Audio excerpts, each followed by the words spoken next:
Hey guys, Tarke here, and I've prepared a whole bunch of notes on the Delirium Manifesto. Sorry that I'm a little bit late to this. I spent the entire day in hospital having Crohn's treatments. All good, by the way. Thank you for asking. So yeah, I did a bunch of notes.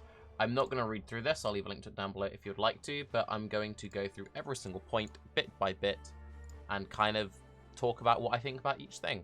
Now, before I get into it, there are 2 points I want to get out of the way. The first is attack the idea, not the person.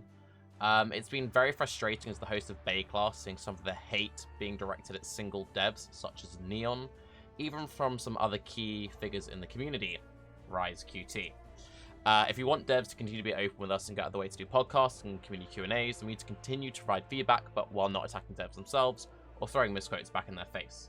It's very frustrating getting like constant praise before every single league, like, oh, Tarke, it's so great, you get all the devs on, and it's like, oh, it's great, no one listens to us that way. And then, like, a week later, oh, fuck these devs, they said this, how dare they, this isn't what they said, fuck them. And then it's just kind of like, if you want them to keep doing that, then, like, if you want them to keep coming on the show and keep talking about cool stuff, then don't then call them a cunt and misquote them.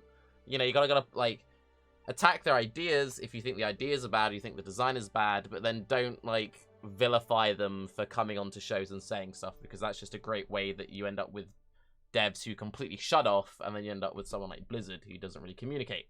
But anyway, that's beside the by. The other main point I want to get out of the way before we talk about this stuff is the whole, this league hasn't been play tested. I've seen this a lot on Reddit. So I asked Bex, and she said it was fine for me to say that I was one of the people among many others who tested the mechanic and provided feedback on the alpha before launch. Issues are raised and are well known, but it is a case of having time to address those issues before the product ships. Anyone who works in the industry, be it the video game industry or just like programmers making apps or whatever, knows there will always be known bugs and issues before a game, app, or whatever launches. It is nigh impossible to have a completely bug-free launch of everything, especially with such an ambitious 3-month release window. So there are a whole list of things like, we want to fix this, but you've got a list this long, and it's like, you just got to get the most important ones done before launch. And then it's like, all right, we'll fix those others as soon as we can after launch. That's why we often see like a league launch, then like week 1, week 2, there's lots of small things that change. And then by like week 2, week 3, it's like, okay, this is kind of what we'd have liked to have shipped with, but we didn't have the time or the resources to do it. It sucks. It would be great if we didn't have this awkward thing. It's just a reality of the cycle we're in. I don't see GG ever realistically changing from a 3-month schedule, because that gives them 4 key points of the year where they make most of their money. People say, screw the 3-month schedule, do a 4-month schedule, a 5-month schedule. There would still be these same issues. There would still be things which wouldn't be made by launch. We'd be getting less leagues a year. People say they'd be fine with it. But, like, I've watched my metrics as a streamer, as a content creator. I get all of my revenue. I get all of my clicks, like, 2 weeks before a league, 2 weeks into the league, and then it's like dead from like the middle to the end of month 1, month 2, month 3, until the new league cycle comes around. If GG was to ever like completely change their metrics, they'd be making a way less money if they didn't hit those 4 like releases a year, and a bunch of streamers would quit streaming PoE because they just wouldn't be able to afford to. So support my Patreon. But yeah, it's not sustainable. It's not good for anyone. It's bad for the players, they get less new content. It's bad for the content creators because they get way less content to make money about. And it'd be bad for the developers. And also, just as a final bit of anecdotal evidence on this, way back when the whole Legacy League happened and Harby happened and they were both delayed, that was the most frustrating time I've ever had as both a player and a content creator. The leagues got extended by an extra month or 2, and I absolutely hated it. I very nearly quit the game. I was incredibly frustrated with where the game was at. I've never been so frustrated with Path of Exile, and that was because they just crazy extended the leagues. They had so much stuff they're trying to work on, trying to ship the whole Fall of Orith expansion. But anyway, let's now get into this development manifesto after rambling on for about 4 minutes. Delirium monster damage. As you travel deeper into the mist, the life damage and rewards from monsters become higher. I did want to quickly play this clip. So this is the clip of the rank 1 character in my hardcore private league dying. Slight spoilers, I know. But I want to play this clip because it's very relevant to this point. So you can see he's absolutely gunning through the map on a clear speed demon earthquake jug. And dead. And you can hear me talk in the background. Yes, level 93 character, 7.7k life, jug, loads of endurance charges, just like deleted. And you look at like what did they have? Well, he didn't have any frenzy charges up. He might have had a power charge up or something, but only real 1 damage mod of the fizz gain is cold. Delirium is so overtuned. This is a ridiculous mechanic. Screw Delirium. Well, not really. The thing that killed him is AoE overlap. AoE overlap is a dumb mechanic. I've never been a big fan of AoE overlap on minions. We used to have it as players. They removed it because it was broken. But players don't get it, but enemies do for some reason. So you can see he shoots out a whole bunch of orbs. And our jug walks into a wall. And 1, 2, 3, 4, 5 little orbs all AoE overlap and splat him. This isn't really a case of Delirium being overtuned. This is a case of Delirium monsters have access to very powerful and broken mechanics. Multi-proj, AoE overlapping. You can see he takes a hit to like 5k, then he takes a hit to like 2k, and then he just dies. So multi-proj is dumb. Each individual orb hit him for like 2 to 3k, but the guy shoots out 5 at once. Anyway, so on the Delirium monster damage thing. They gain up to 30% increased damage. Now, the fact they only gain up to 30% increased damage doesn't really matter, because as previously mentioned, they use very powerful mechanics. If you have multi-proj, it doesn't matter if you've got 30% increased damage, because the base damage potential with multiple projectiles and AoE overlap is already so ridiculously high.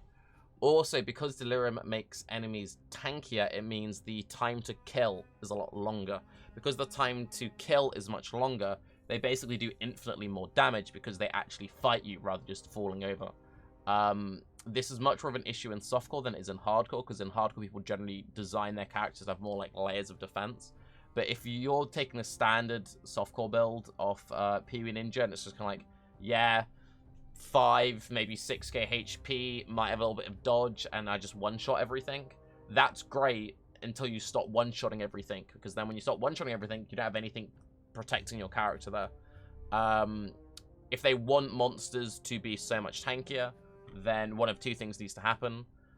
Either players need to just do absolute ridiculous damage, and they must play the most degenerate builds that do so much damage they can still instantly one-shot them at even infinite defensive scaling, or the mindset of the player base needs to change and people need to build their characters more defensive. We did see this with the Metamorph, when Metamorph launched and all the rares were like super tanky and everyone's like, this is the worst thing ever, but we kind of got used to it. There might just be a mindset shift that will happen with Delirium where people just start building their characters more defensively, which is something we saw in Metamorph. I wouldn't be surprised if we saw it again here, but anyway, this point, if they only gain 30% increased damage, is kind of irrelevant. They are saying they might review some Delirium monsters and skills they find overtuned and might make some adjustments. Again, even if they were to take this guy's damage and half the base damage, the fact he does use projectiles and you can stack multiple projectiles and increase the AoE of monsters, he'll always be very scary just because of the core abilities and attacks the enemy uses. So, yes. Also, finally, the whole, like, softcore player approach of just having a full glass kind of character. This works for very mechanically skilled players when it comes to bossing. You can take someone who's got very good mechanics, and as long as they don't get hit, they'll be fine. This doesn't really work during mapping, but even without fog everywhere, there's just so much cluster happening in maps that you cannot accurately dodge everything. You'll eventually get hit. So I'm going to do the Noogie quote, just build more defense, lol. Anyway, next, rewards bar. Now, because of the way that Delirium's design is a mechanic, it's very hit or miss in terms of its reward.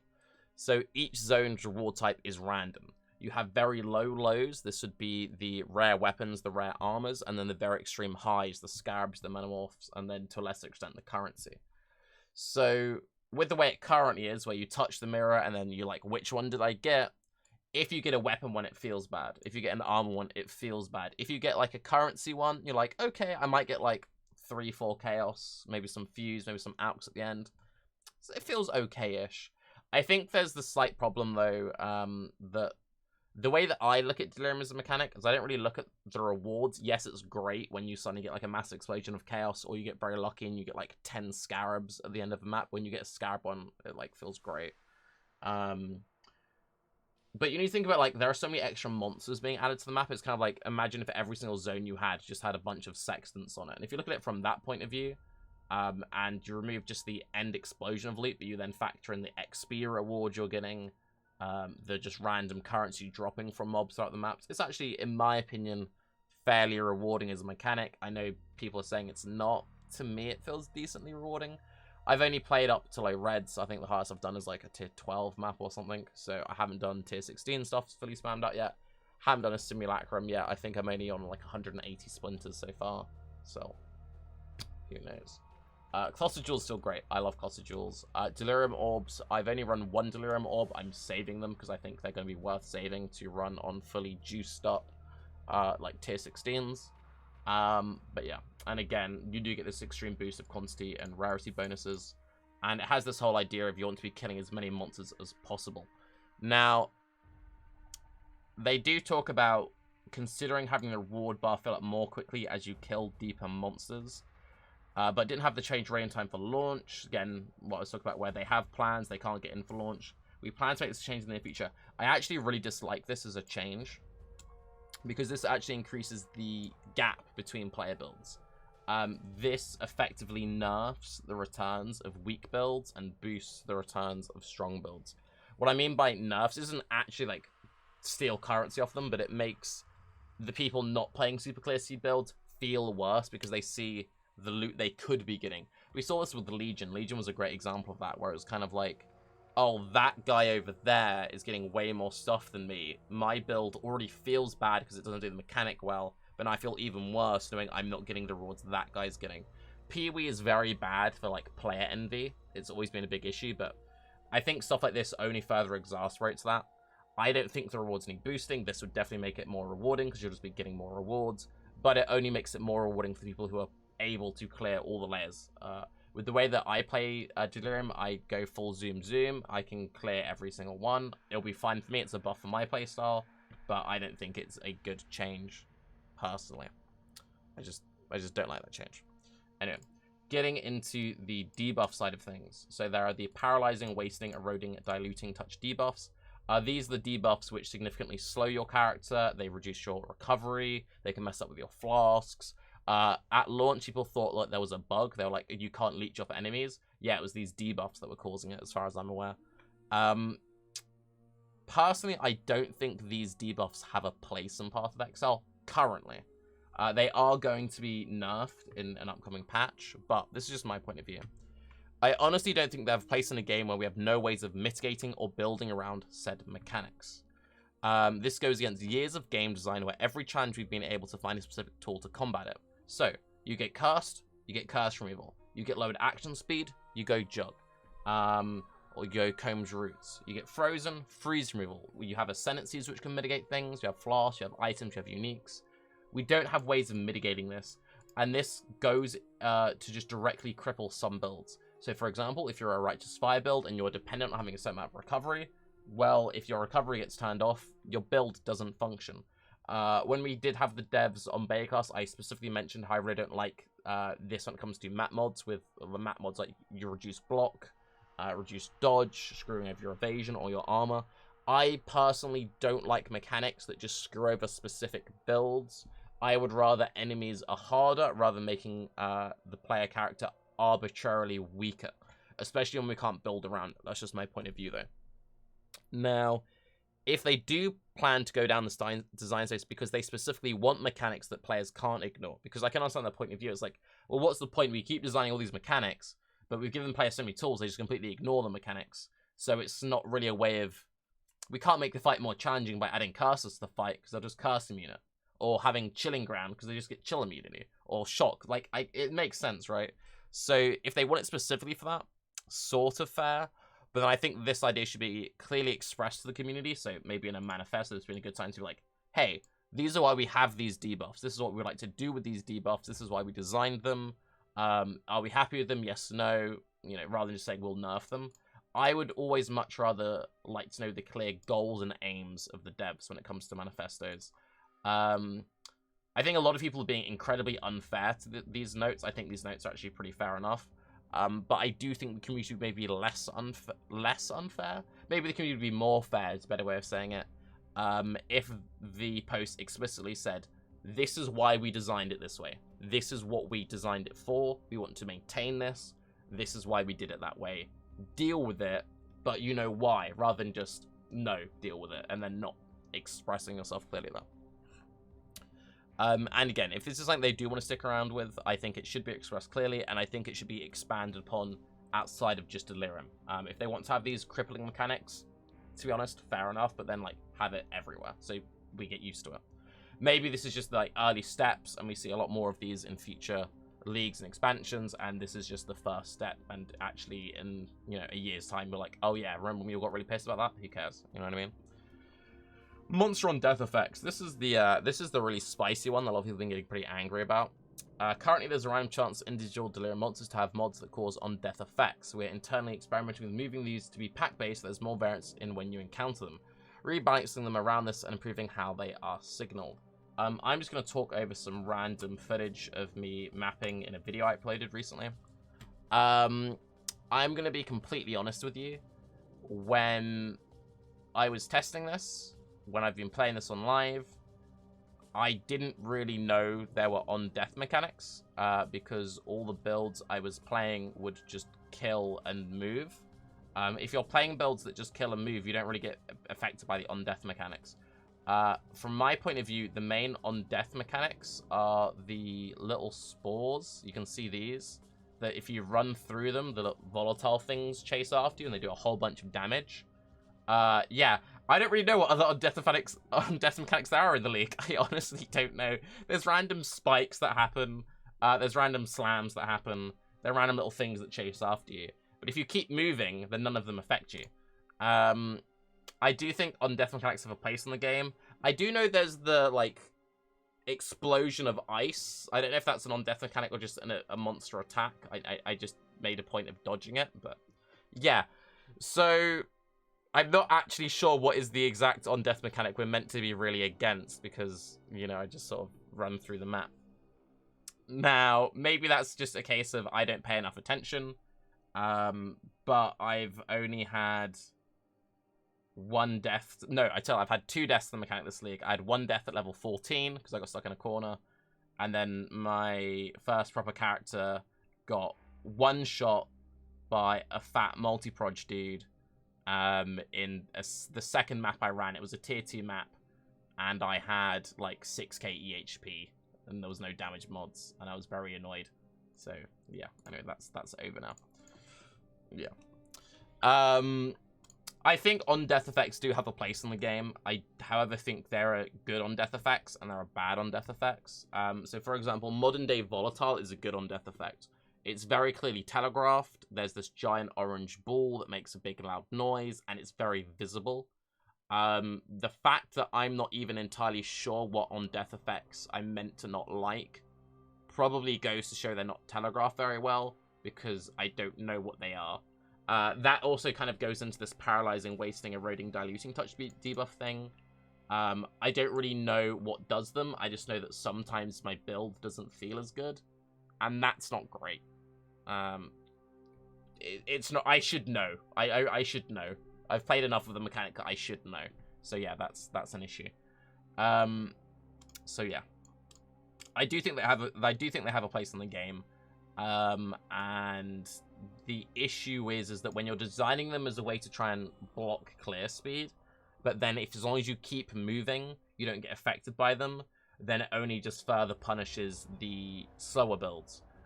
Because if you can kill an entire pack of monsters, and then they have like the chasing orb things, like what you get in the spores that chase after you, if you kill the entire pack, you can move on. It doesn't matter. Whereas if you only kill half of the pack, or a third of the pack, or 1 monster of the pack, you have that on-death Volatile running at you while the other monsters are still trying to kill you. So again, it's mostly an issue that punishes the weaker builds rather than the stronger builds. So, yeah. There's an issue there, I guess. Delirium alongside previous content. Delirium increases the difficulty and reward of all other Path of Exile content. However, players have reported that it doesn't feel worthwhile to run past content under the effects of Delirium because you lose precious time dealing with the content's overheads. Okay. We plan to add bonus time to the Delirium event when you trigger past content in order to make up for this. The amount of bonus time will vary from content creator to make it fair, because you need more time for some than you do for others. Now, again, just in my opinion, I don't think... I love Delirium. I actually really enjoy Delirium. I prefer Delirium to Metamorph, and Metamorph was one of my favorite leagues for a long time. Even looking back on it, I really enjoyed Metamorph. I love Delirium. I think Delirium is rewarding. I don't think Delirium plays well with previous league content. I really don't. I like feeling rushed. I like the anxiety that you have of, like, this is really rippy. I could die at any moment. I need to be constantly dodging everything. I need to be constantly on the lookout. Some players don't want to feel anxious while they play it, and I can completely understand that. So I can understand why a lot of people don't like Delirium. This only gets worse when you then have to stop what you're doing to look at Alva. The whole talking to NPCs, even outside of Delirium, for me doesn't really work. Because even just in a normal map, if you play hardcore or you're pushing levels, you don't want to rip because you'll lose XP or you're on limited portals or whatever, stopping what you're doing, talking to an NPC, and having a giant window like pop up on your screen and you can't see anything means that something's going to eventually kill you. It may not be every map, but one in X many maps, there'll be a mob off screen, or with the new Conqueror mobs that pop out of the ground. Like, so you won't see anything because your screen's fine, and then you talk to an NPC, you take a step, and then suddenly there's like 30 mobs that like blast you in your face. I just don't think it really plays very well. Even if there wasn't a timer, I still don't think Delirium would work very well with NPCs, because Delirium is constantly spawning enemies in from the fog, and there are all these spores, there are these on-death volatiles chasing after you, or spore volatiles chasing after you. So this whole stopping to talk to an NPC and having a huge UI block the screen doesn't work. They need to shrink the UIs. The UIs need to be like this, right? So we can actually see what's going on around our character. It needs to be like that. So you still see, oh, here's a mob over there who's going to kill me. It just, yeah, it doesn't really work. Increasing the timer, sure. I also think there's kind of an issue where, as far as I can tell, Delirium doesn't really boost the rewards of previous league mechanics enough. And if it does, it doesn't really do it in a very meaningful way. As far as I can tell, I could be completely wrong. I don't have the numbers. Things they could do to make it more meaningful. So, for example, Syndicate drop X as many unveiled items, or they drop the rarer unveiled, or the veils are worth more XP, and it's very clear that that's the case. Syndicate members give more intelligence or something. Red Beast count as being captured twice if it was on Einhar. Alva rooms upgrade twice, or you kind of get the idea. That's also one of those things. There's lots of things that happen behind the scenes where it could actually turn out that you do get more unveiled mods, or you do get more Syndicate intel, but because it's not clearly expressed in game, you can't actually tell unless there was like a GGG post saying, oh, by the way, this is how it works. But yeah, I don't know. I don't really think Delirium does mesh with other content very well. That's how I feel about that. Delirium item drop vacuuming. Now, this one, I completely agree. I 100% agree with this, and I think the players are being unreasonable. And actually, before I talk about that, I want to just stay on the point of timers briefly. Because there's all this talk about timers. There's all this talk about timers, remove the timers. Why do we have timers? Delirium was not designed to be fully cleared. It is supposed to be oppressive, and it's supposed to be thrilling. It was designed with that in mind. It's clear to tell that that was the theme, because that's literally the entire theme, is there's this spooky guy constantly talking in your ear, saying, you will fail, you will die, nobody loves you, you are worthless. Those are like quotes. That's also what your mum says to you. If she even spoke to you. No, that's my bad. And that's the whole idea, and it's supposed to be spooky nightmare vibes. It's meant to be like, oh my god. So if you remove the timer, yes, the monsters are very rippy, and that's kind of scary, but you lose that kind of edge by removing the timer. You're not supposed to be able to clear the entire zone and the boss during one Delirium event every single map. Every now and again, if you've got a good build, you'll be like, dude, I just cleared that entire map, and you'll be like, yeah, I felt good about that. If you remove the timer, then every map becomes like that, and then it's just free loot, and that isn't, in my opinion, isn't that fun. I like that, like, fear of, like, oh my god, I need to make decisions. And it seems clear that the timer does force a lot of micro decisions on the players. These may not be good decisions, you may not like it, but you have to admit it does force decisions onto you. So, for example, what type of reward is it? Scarab? Okay, I'm going to skip far away loot. I'm going to put my character into dangerous positions, and I'm going to kill as much as possible to reap the maximum rewards before the timer runs out. Oh, a Delirium unique spawn. There are like random Delirium unique mobs that spawn. Do I stay and fight it and potentially get some cool unique hostage drop? Do I skip it and get more easier reward tiers by killing white and blue mobs? I will just say on this point, while that is definitely a design decision, it sucks because I've had the unique Delirium boss spawn, I think 3 or 4 times. I've killed it successfully once, and it didn't drop anything special outside of a few splinters. I skipped it the second time because I just was like, this will take far too long to kill. I won't kill it before the fog. So I guess I'll just go get like an extra 2 reward tiers. The third and fourth time, I made a point of trying to kill it. I got it to like 15% health, and then the fog ran out and it disappeared. And that felt really bad. There was talk before the league launch that they had plans that if you encountered a boss and the fog ended, then the boss would become unfogged, like you'd still get the reward for it. It does feel really bad that when you do make the decision to not skip something, like, no, I'm going to go out my way killing it, and you just miss out. It's just like, oh. Because not only are you missing out on the loot from that boss, you're also missing out on the reward tiers you could have got for. And if the mechanic is meant to be in a way that players end up skipping all the challenging bosses and they're just killing the mostly easy mobs, yes, I know they do scale to be quite difficult, that doesn't feel that great to me. So anyway, if they were to remove the timer completely, which is something that a lot of people have been going for, I think they would have to make monsters scale to be nearly unkillable to maintain that design goal of like feeling oppressed. Because if it was a case of the monsters, they scaled and they got harder but didn't become like unkillably hard, then you just do every map a bit slower, and I don't know if that's good. I think the mechanic would suffer. I honestly do think the mechanic would suffer if they remove the timer completely. I think the timer does actually add something to the game. But anyway, getting on to the loot vacuum. As they say, whether you agree with it or not, they don't want it in the game, right? Well, it's going to say it's every opportunity to vacuum all items that drop a present to you in one go. That's not the core game loop action RPG should function. Whether you agree with it or not, much like the whole trade thing, they don't want it in their game. End of. They're the devs, they don't want it. Fine.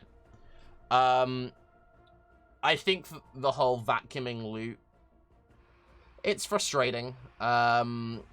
It's mostly just frustrating when it comes to picking up stuff like splinters, pick up small currency. When you have a good filter, you're not really picking up loot that often. I have a pretty loose filter because I'm picking, so for example, the stuff I have on my filter, I have every single currency other than scrolls. Yes, I'm still picking up armor, scraps, and blackstones because I'm playing in a private league. I need to pick them up. I have the top 4 evasion tiers, bases for helm, gloves, and boots. Top 4 ES bases, top 4 evasion ES bases, all of the quivers, and all the 1.5 attack speed bows, alongside, obviously, you know, jewelry, jewels, so on and so forth. I'm not struggling, and that's with a pretty loose filter, and I'm picking up loot. It would be, technically, it would be impossible to have the entire, like, instance worth of loot to drop at the end, because the instance would crash. We already have instances crashing when you go to press Z to show loot in certain maps. Loot needs to be reworked. Loot has been in need of rework for a long time now. It's inevitability. It's something that's been mentioned multiple times. I'm hoping, beyond hope, this gets addressed before PW2, but should definitely get addressed by PW2. The whole vacuum thing, it's not... Delirium isn't the problem, it's a symptom of the loot problem. You know what I mean? Don't really be angry that Delirium doesn't have vacuum loot. If you want to be angry at the loot system of Path of Exile. It's something that does need improvement. So yeah. We don't need vacuum loot. We just need better loot. Because again, if we had vacuum loot, it doesn't address the core issue. And the core issue is we need a loot rework. They say something at the end here. During our initial testing for release, we increased the length of time that Delirium encounters last, so players have extra time to pick up items as they go. Yeah, this is true. It used to be a lot faster. It could probably be a bit slower. But yeah, no, it definitely did used to be a lot faster. And this final line about the item filters, I agree with it. It is a bit like... I probably would have worded it slightly differently, just because it's one of those things where I completely agree with this sentiment, but I feel like players have just latched onto this line, and players have read this as a fuck you. Item filters are very important. Have a good item filter. Item filters are designed and supported by GGG. Even console players have it now. Make a good filter. If you can't make a filter, pick a good filter. You don't need to be picking everything up. You shouldn't have to filter 90% of the loot out, but that's the current situation we're in. To give you a brief analogy, my grandmother is currently being very bad at preparing for the whole coronavirus thing. She's refusing to stockpile because she lives with her partner, and she's like, why should I do all the work? My partner should be pulling his weight. And I agree. Yes, Nan, your partner should be pulling some of the weight. The problem is he isn't. So either you could starve out of stubbornness, or you could accept the fact that he's a bit useless and you're just gonna have to go above and beyond. So get a good loot filter is basically what I'm trying to say there, and wait for a loot rework. We do need a loot rework. Depth meter. Because the distance from the start of the encounter matters quite a lot for both the relative difficulty of the monsters, chance that additional mods are spawned, and level of increased item drops that rarity you receive, we're considering adding indicator that the user has which shows the relative difficulty. I don't think this is really needed. It's great if they add it for people who want it, but as far as I'm aware, it's pointless because it's, are you one-shotting the mobs? Yes, then you're not that deep. Oh, you're now taking longer to kill the mobs? You're deeper. Oh, you've run into the... Like, you know how far you've run from it, because it's like you did it at the start of the map. Sometimes it spawns halfway through the map. That's frustrating. Please fix that, by the way. But you know, if you're doing like a strand, you know that when you're at the end of the strand, you're pretty far away. Just without even knowing that the mobs are tanking. You know how far you've run. So I don't really see the point, because you know how far you've traveled from a geographical point of view, and you know how much tankier the mobs are because they take more damage before they die. I don't see the point of a depth meter, but anyway. Performance. It looks like we broke something with 3.10. We don't know what it is yet, but investigating it and we'll fix it. This is a high priority, and we're really sorry that it was treated like that. We were unaware of the issue from our internal testing, but became quickly aware of it upon launch. It performed a lot better before it launched, that I can confirm. One thing, and this is true of Delirium, the game generally, and also Metamorph, this is a horrible league to stream. I love Delirium. I love making content for Path of Exile. This has been a very frustrating league for me to stream. The mechanic has a lot of just artifacts on the stream. Like, all of this fog, everything. This is just more stuff that OBS has to upload and stream, and it just makes everything look a bit shit. The more stuff on the screen at once, the harder our machines have to work. We've been having a lot of streamers have been having issues with this. Havoc hasn't been able to stream at all. Ziz has got like this big method computer. He's been having issues. I've had to completely change all of my OBS settings to stream this league. I also had to completely change all my OBS settings last league because of Metamorph. I get encoding overload errors during every single Metamorph boss encounter I do. It just happens. This was true of all of Metamorph. If you go back and watch my streams, my stream is completely fine for the entire map. I then do the Metamorph fight, and then it's like PowerPoint presentation frames. It's really frustrating. Hopefully it gets fixed. They work out whatever it is. But just as a point, PUE needs to be more streamer friendly when it comes to the stuff it designs. Not only, like, because everyone's like, oh, the fog is bad because I can't see what's happening. I think the visibility of the fog isn't that bad, except for the ledges in some zones. For example, the Climate Act 1, you can't see all the little ledges under the fog. But this is a serious issue. Games these days are designed and make a lot of their money based on the advertising from streamers and YouTubers. We're annoying, we're not going to go anywhere, we exist. Deal with it. But yeah, it's inevitability. Path of Exile especially is very dependent on its content creators and its third-party tools. Making graphics that make the game unstreamable isn't great, because then people can't stream your game, they can't advertise your game, they can't help your players. The only reason I play Path of Exile is because I used to watch Kripparrian back in, well, like, early World of Warcraft, like Burning Crusade, Wrath of the Lich King. But that's how I got into Path of Exile. I started playing in 2013 because I used to watch Crip stream, and I'm like, oh, this looks pretty cool. I want to play it. And then I've now been streaming the game for 7 years and like hosting ExileCon and all this cool stuff. Like, that comes from content creators and streamers. So you want to enable content creators to stream your game. So just please, can we make League? I love this League. I think it's super cool. And I get how oppressive it is. And I really like the graphics. But it's bad if people can't stream it. And it's bad if people with toasters can't play it. But, yeah, I don't know, though. Visibility, this is the same thing. This is just a constant battle when it comes to Path of Exile. There's the artists, the designers, and then there's the players. And then the whiny streamer complaining that it makes his OBS lag. The artists just want to make the coolest looking thing possible. They're like, dude, you gave me this task, I'm going to make this shit look fucking cool. That's my job. The designer's like, yeah, so I've made this boss. The boss is this mechanic, this mechanic, this mechanic. Give it to the artist. The artist is like, okay, how do I make this look cool? Giant laser beams, giant green skulls that fly around, and green fire, and green lasers, and the game looks beautiful. I will never question what the artists do. They're incredibly talented. And again, attack the ideas, not the people. Same with the designers. Very talented. Everyone at GG is great. But something should change there, because it is frustrating running into the same issues of red on red on red, green on green on green, grey on grey on grey. One thing that I think not enough people are really talking about when it comes to the visibility, I can actually see the enemies pretty fine.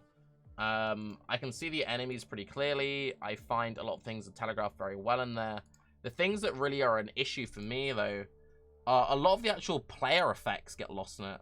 So, my caustic arrow, you can see I'm spamming caustic arrow with Arrow Nova, and you can't really actually see any of my effects in the fog. And that's frustrating, because especially if you're like buying MTX and you're buying things to make your character look a certain way, not being able to see your own effects is very dangerous. And considering that for the longest time, party play is just like non-existent in PoE. We've wanted effect sliders, so we can't see party members' effects as much, so that would improve frame rate, could improve visibility, and we can't have that. But we can have a mechanic which hides our own effects. Yeah, I don't know, it is frustrating. And then finally, making an end now button. Yes, we needed an end now button. I'm very much looking forward to an end now button happening.